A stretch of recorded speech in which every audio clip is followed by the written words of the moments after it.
સુરત શહેરના પુણા ગામ વિસ્તારમાં એક ભયાનક અકસ્માતની ઘટના સામે આવી છે। એક બેદરકાર સ્વિફ્ટ કાર ચાલકે રસ્તાની બાજુમાં પાર્ક કરેલી કારને એટલી જોરથી ટક્કર મારી હતી કે જોનારાઓ ચોંકી ગયા હતા। આ સમગ્ર ઘટના નજીકના સીસીટીવી કેમેરામાં કેદ થઈ હતી।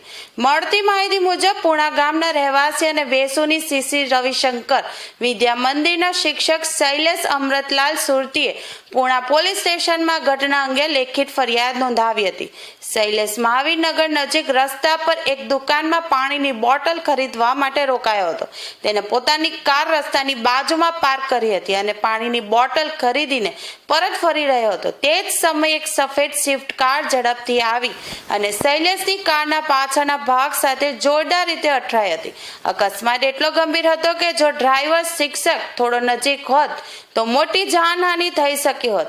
અકસ્માત બાદ સ્વિફ્ટ કાર ચાલક બધી માનવતાને અવગણીને પોતાની કારમાં ઘટના સ્થળેથી ભાગી ગયો હતો। ટક્કરને કારણે કારના આગળ અને પાછળના બંને ભાગમાં નુકસાન થયું છે। પુણા પોલીસે શિક્ષક શૈલેષ સુરતીના લેખિત નિવેદનના આધારે ફરિયાદ નોંધી છે અને સીસીટીવી ફૂટેજ અને ગાડી નંબરના આધારે સ્વિફ્ટ કાર ચાલકને પકડવા માટે શોધખોળ શરૂ કરી છે।